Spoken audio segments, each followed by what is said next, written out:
Bueno, este libro, debo decir que en la dedicatoria del libro me dedico al padre Doñoro, y digo porque al haber sido él instrumento del que se valió la Virgen para que este libro fuera una realidad, porque él fue el que nos puso en contacto a la editora de Nueva Eva, Marta Moreno Candel,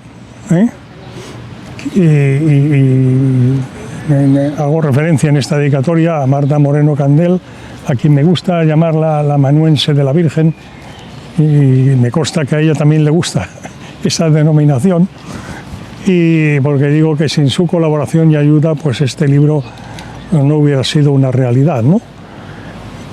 Sobre todo porque, bueno, pues eso, porque hoy no sería una realidad.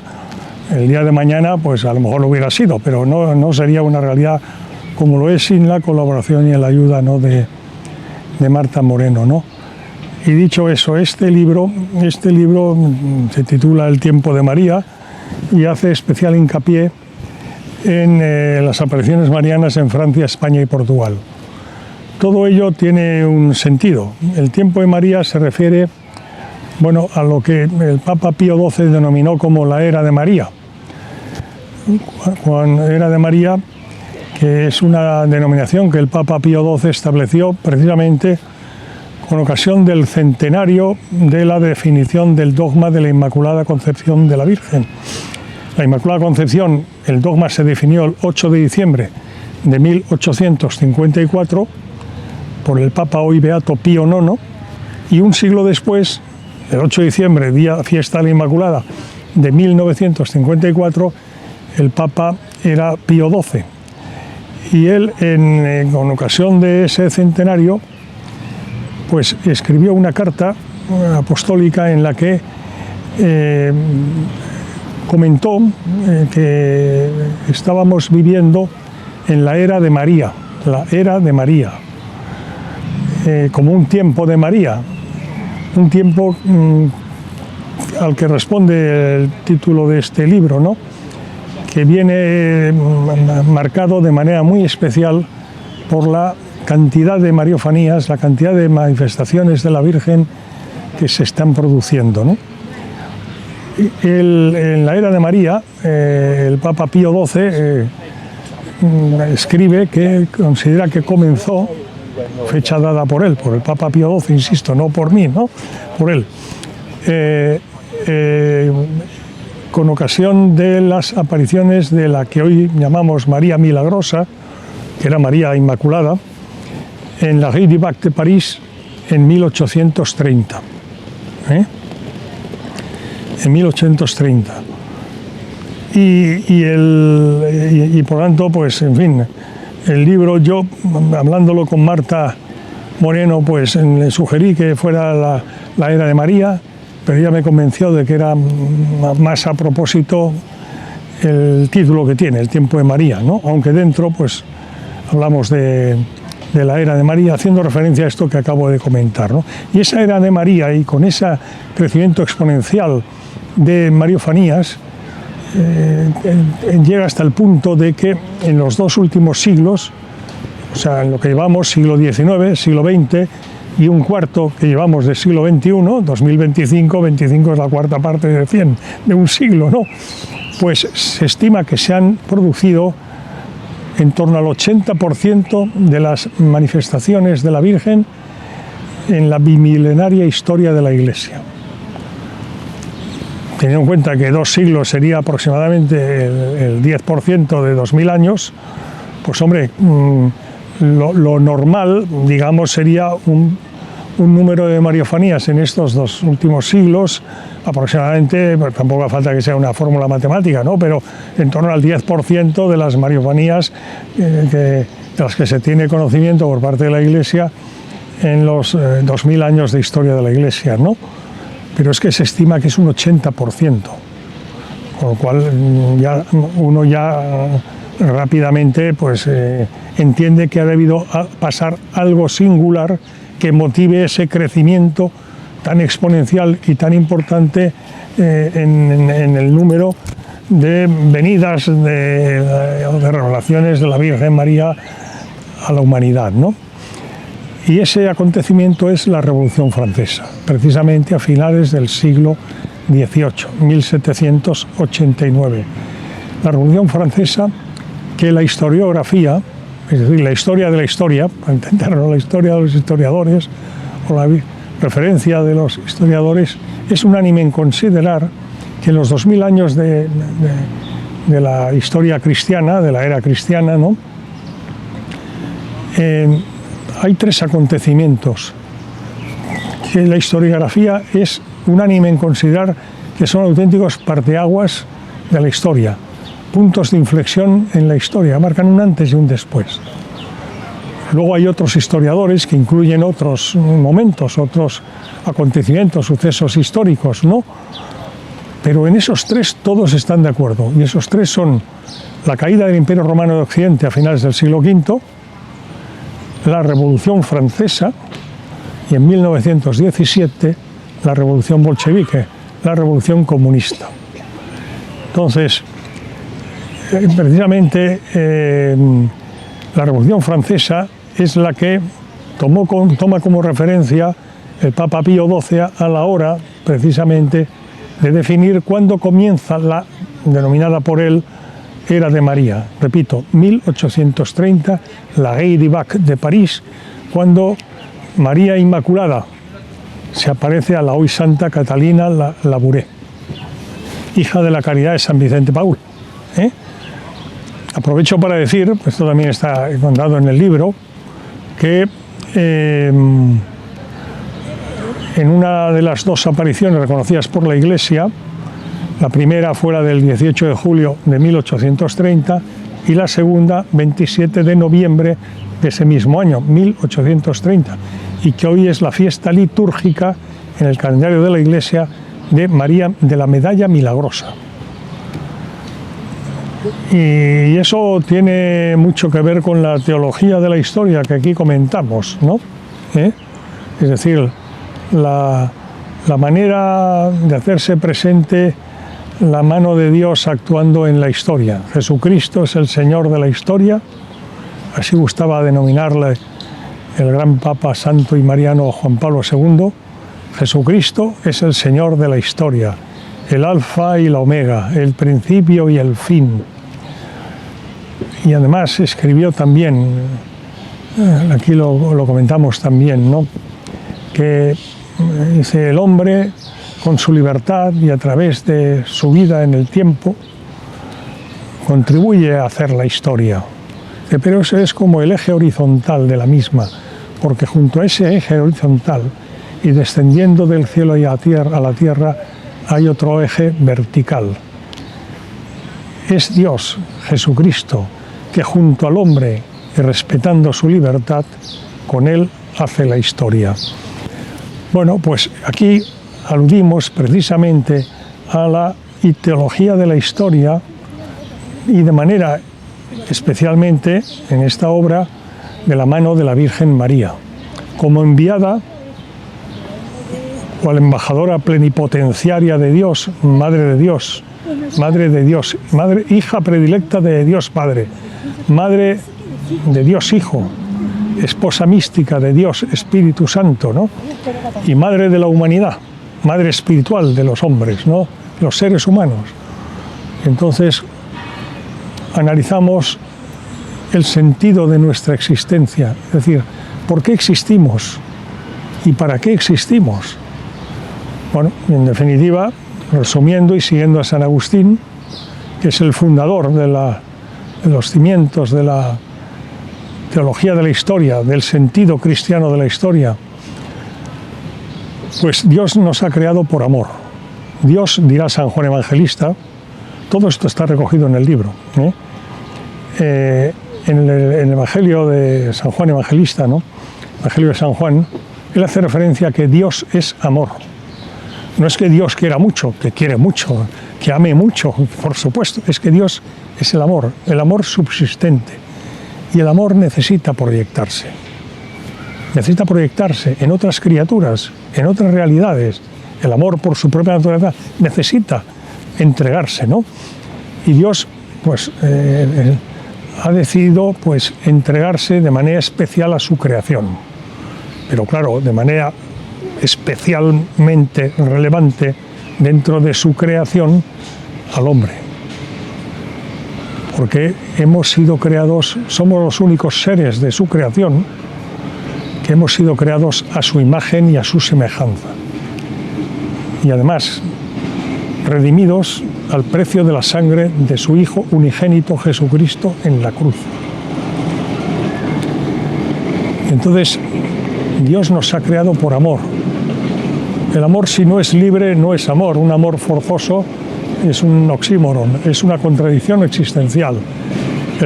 El amor, por su propia naturaleza, ha de ser libre, entregarse libremente. Si se entrega obligado, pues no es un amor.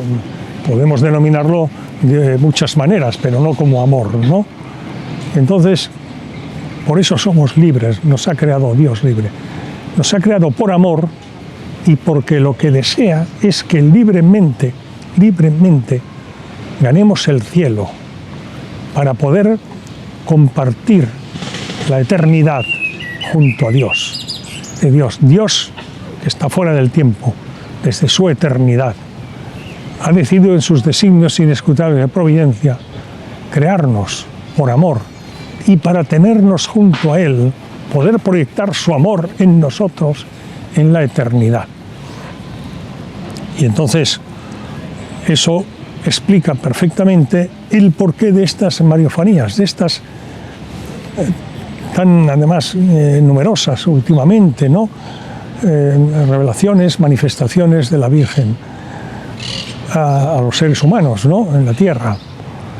Porque Dios, cuando ve que los hombres vamos por un camino equivocado, de tal manera que no vamos a poder compartir la vida eterna junto a Él, porque, si se me permite la expresión, podemos no aprobar el examen final de nuestra vida, que es el juicio particular en el momento de nuestra muerte.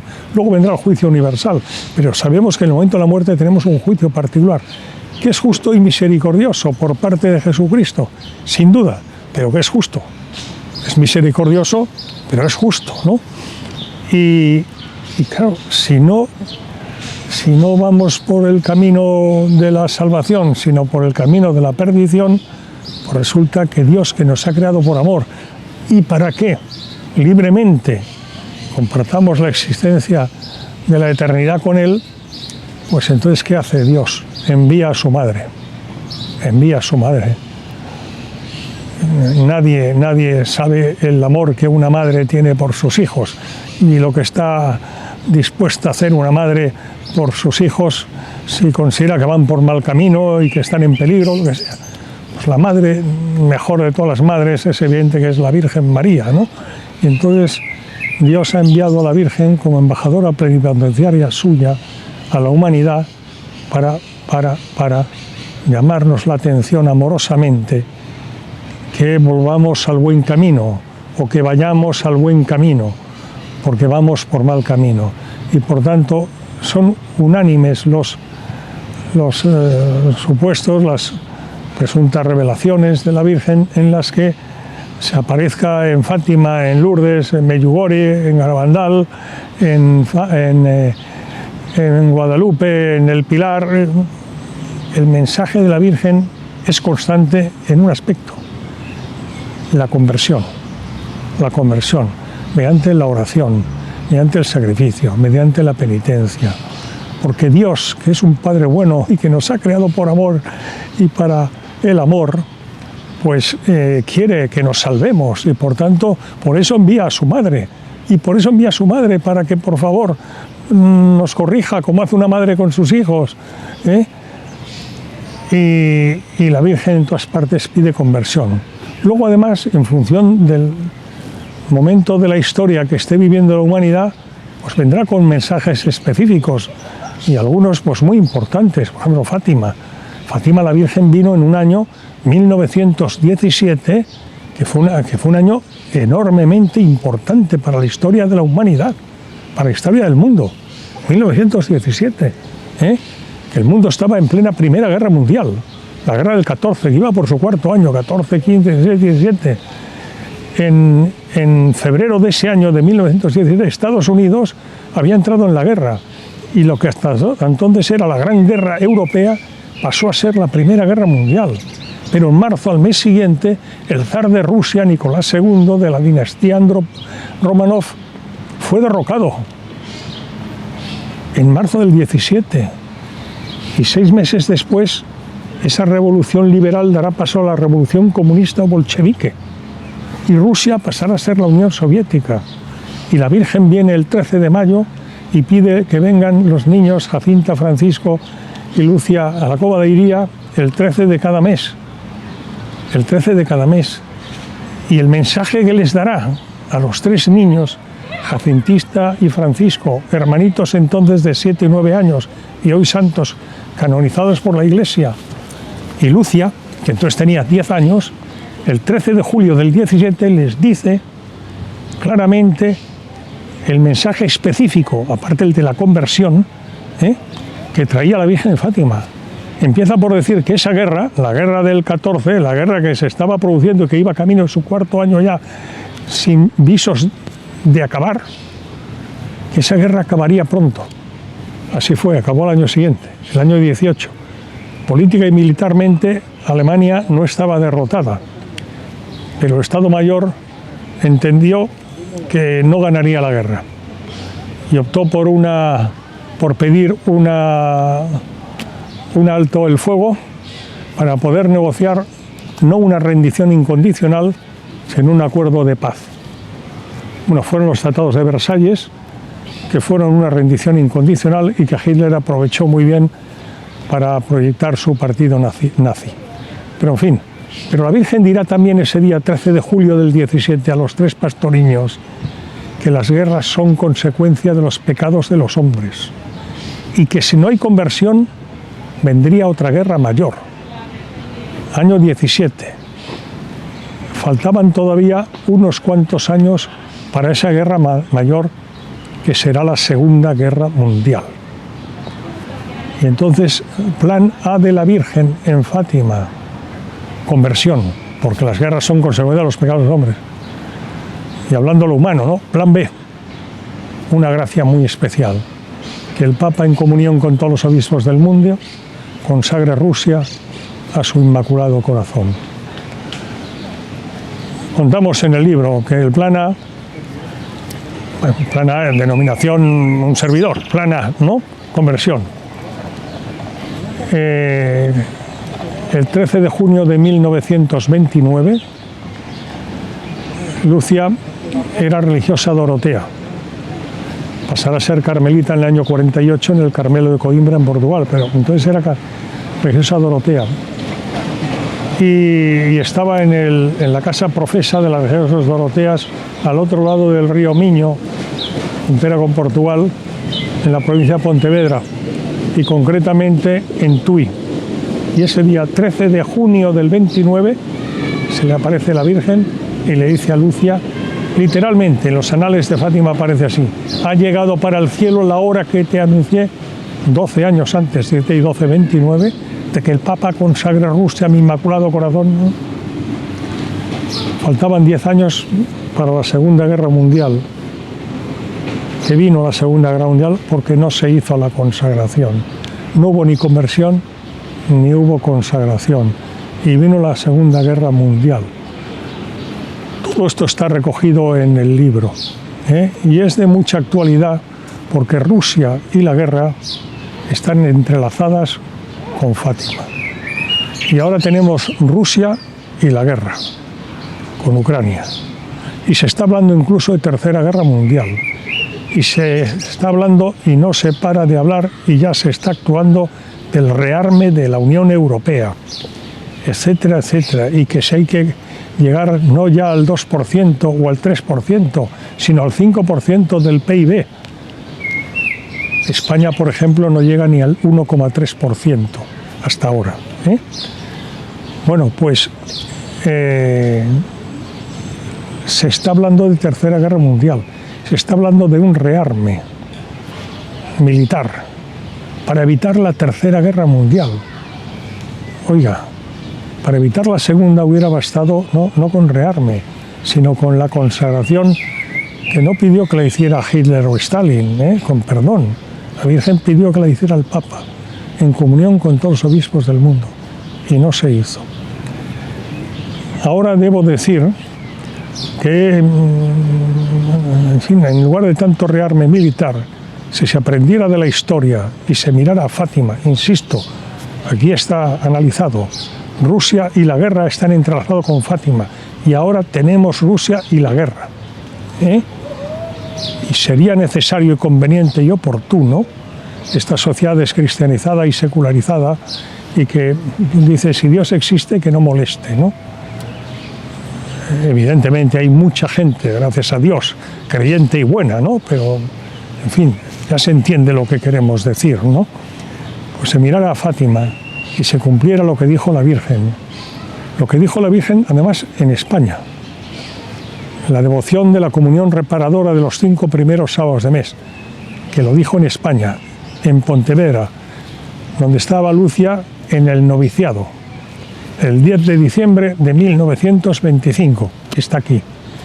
Luego pasó la Casa Profesa, y es cuando el 13 de junio, 4 años después, del 29, dijo que se hiciera la consagración a su Inmaculado Corazón por parte del Papa y de Rusia. Bueno, consagración de Rusia al Inmaculado Corazón de María, devoción de la comunión reparadora los 5 primeros sábados de mes y rezo del Santo Rosario.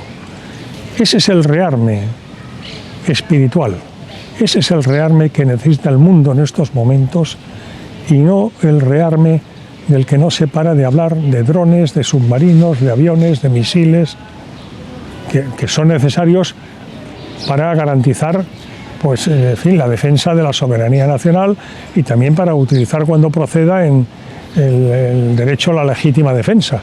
Pero ahora se está postulando ese rearme masivo militar para evitar la Tercera Guerra Mundial. Oiga, para evitar la Tercera Guerra Mundial, como dijo la Virgen, recen el rosario, sigan la devoción de la comunión reparadora de los 5 primeros sábados de mes y consagre Rusia al Inmaculado Corazón de María.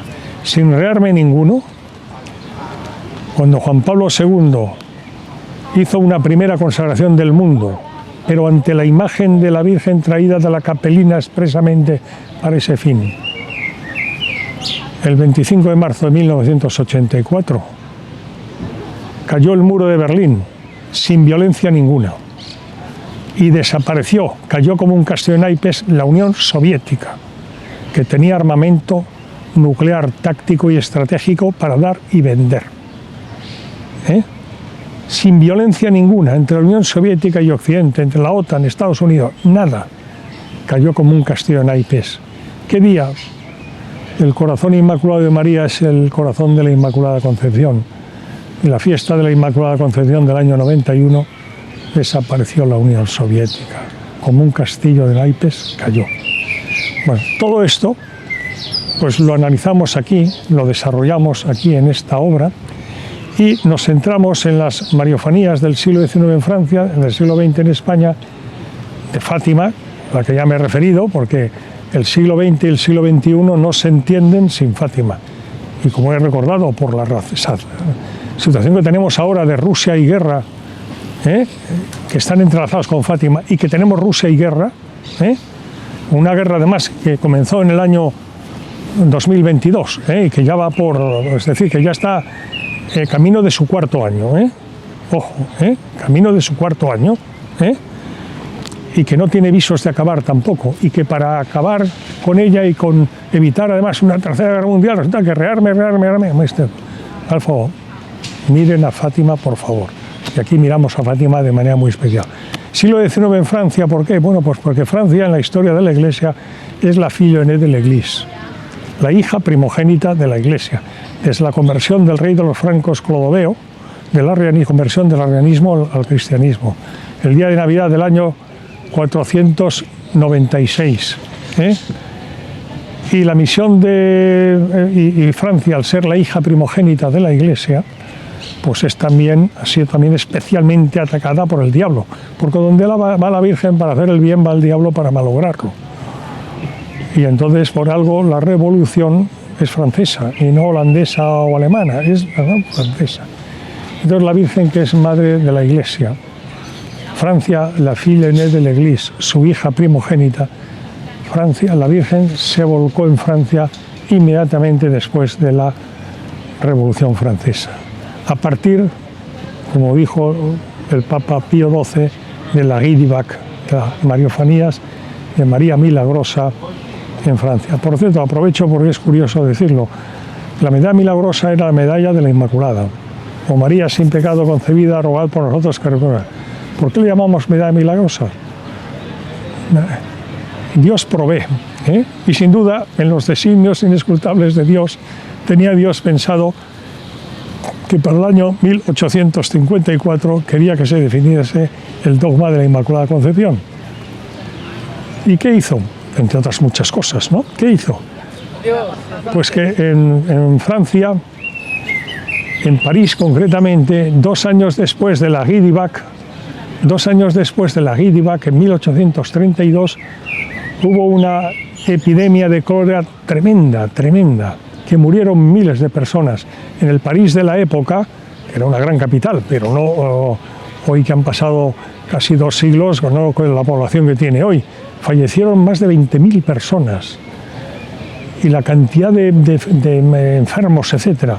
Y las hijas de la Caridad de San Vicente Paul de la Guy du Bac empezaron a difundir masivamente la medalla de la Inmaculada. Y fueron tal cantidad de curaciones las que se produjeron y conversiones, que fue el pueblo parisino, las gentes de París, las que empezaron a llamar la médaille miraculeuse, la medalla milagrosa. Y finalmente la Iglesia asumió ese nombre que se había popularizado a efectos de difundir la devoción a nivel popular de la Inmaculada para reverdecer esa devoción, porque Dios tenía previsto la próxima definición del dogma de la Inmaculada. La Guy du Bac, 1830, la Salette, 1846, que en el 150 aniversario, en 1996, el Papa Juan Pablo II la definió como el corazón de las profecías marianas. Y además dijo algo muy importante, y lo escribió, que él, Juan Pablo II, cada día se encomendaba a la Virgen de la Salette. 19 de septiembre de 1846. Historia de Francia, historia de la Iglesia, historia de la humanidad, que aquí lo comentamos. A continuación, Lourdes, 1858. Pontmain, 1871. Muy conocidas en Francia, muy desconocidas en España. Una aparición muy importante para Francia y para Europa, porque la guerra franco-prusiana, que había anunciado la Virgen la Guy du Bac en 1830, dijo que sería 40 años después, y en 1870 y en julio comienza la guerra franco-prusiana. Guerra franco-prusiana que la perdió Francia, y que en enero del año siguiente, de 1871, el Estado Mayor prusiano tenía prevista una invasión de Francia, que ya había sido derrotada militarmente, para arrasar con Francia. Bueno, el caso es que la Virgen se aparece a un grupo de niños en enero de 1871 y les dice que su hijo se deja tocar, que recen el rosario. Empieza a rezarse y poco después vuelve a aparecer la Virgen. Y a continuación, unos días después, sorprendentemente el Estado Mayor prusiano anula la invasión de Francia. Es historia de Francia, que tiene un santuario precioso allí en la localidad de Pontmain, en la Bretaña francesa. Y después Pelvoisin, 1876, que es la única que no había sido todavía reconocida por la Iglesia oficialmente, y que fue reconocida con el Nidrostat el año pasado por Roma. Siglo XX, España. España es tierra de María, como definió Juan Pablo II en varias ocasiones, y singularmente cuando se despidió de España desde la Plaza de Colón de Madrid el 4 de mayo del año 2003. España, tierra de María, España evangelizada, España evangelizadora, este es tu camino, ¿no? Bueno, España en el siglo XX, destacamos aquí en el libro Chauchina, Granada, Historia de España también, lunes de Pascua, de Semana Santa, perdón, lunes de Semana Santa, 9 de abril del año 1906, en Chauchina, Granada, aparición extraordinaria. A continuación, pues está Chandavila. La Virgen había venido a Fátima en el año 17 para evitar una guerra mayor, la Segunda Guerra Mundial, y evitar la expansión de los errores de Rusia, que serán el comunismo, por el mundo. Cuando acaba la Segunda Guerra Mundial, el 8 de mayo del 45 en Europa, ella se viene a España, a Chandavila, municipio de la Codosera, provincia de Badajoz, junto al linde fronterizo con Portugal. Extraordinaria, reconocida el año pasado por la Santa Sede con el Lin Obstat, Chandavila, la única del siglo XX de España, Chandavila. Y después, pues una sucesión curiosa. Ezquioga, 1931, Umbe, Ezquioga, Guipúzcoa, 1931, el año de proclamación de la Segunda República. Y con muchísima vinculación con Ezquioga, hasta el punto de que hasta hubo un debate en las Cortes aludiendo a que había que acabar con Ezquioga, dicho por Manuel Azaña entonces. En 1941, Umbe, en Bilbao, la Virgen Dolorosa también, y que le dirá a la vidente Felisa Asistiaga, cuando ella le preguntó por qué venía como dolorosa y llorando tanto a España, cuando en Francia venía pues como la Inmaculada, etcétera, ¿no? O hija mía, en ningún sitio me tratan tan mal mis hijos como en España. 61 Garabandal, 31, 41, 61 Garabandal. Hay 86 páginas dedicadas a Garabandal, que considero que es una aparición mariana extraordinariamente importante, que coincidió con la preparación y el desarrollo de todo el Concilio Ecuménico Vaticano II, y que es, me atrevo a decir humildemente, que es de obligatorio conocimiento, por el significado que tiene para estos tiempos, para los tiempos escatológicos próximos, para España y para la humanidad. Garabandal, 1961-1965. El Escorial, Prado Nuevo, 1981. 31, 41, 61, 80. Y añadimos aquí Can Cerdà, en la provincia de Barcelona, a media hora de Barcelona, en el municipio de Sardañola, donde se apareció la Virgen como Inmaculada a una mujer, madre muy sencilla, muy humilde, que había tenido ya desde niña cosas, Pepita Pugès, cosas muy singulares, que fue curada en Lourdes de manera muy singular de una enfermedad que padecía y demás, de la que la Virgen le dijo que había venido a salvar a Barcelona, a toda Cataluña y a toda España, y que fueran cada 11 de cada mes, la fiesta de la Virgen de Lourdes es el 11 de febrero, y que dirá que vayan el 11 de cada mes a Can Cerdà y que le dirá cosas. Can Cerdà empezó en noviembre del 74. En el año 76 ya eran miles las personas que iban allí. La Iglesia, el Arzobispado de Barcelona, dijo que no era de origen sobrenatural, prohibió a los religiosos y sacerdotes que fueran y aconsejó a los fieles que no fueran. Pero 10 años después, rectificares de sabios y de honestos, la Iglesia, en este caso en Barcelona, cambió. Y no solo eso, sino que autorizó que se construyera una ermita en Can Cerdà, ermita que fue consagrada, dedicada, celebrada la primera misa el día de la fiesta de la Virgen de Lourdes del año 2001, el 11 de febrero de 2001. Presidida la ceremonia, la Santa Misa y la dedicación por el entonces obispo auxiliar de Barcelona, con numerosos sacerdotes y en presencia de miles de fieles. Y creo que es una aparición que merece ser vuelta a poner, a recordar, porque no se puede querer lo que no se conoce, y no se defiende lo que no se ama, y por eso la hemos incluido en este libro, ¿no? Bueno, he hecho un resumen de lo que es este libro, que tiene 570 páginas.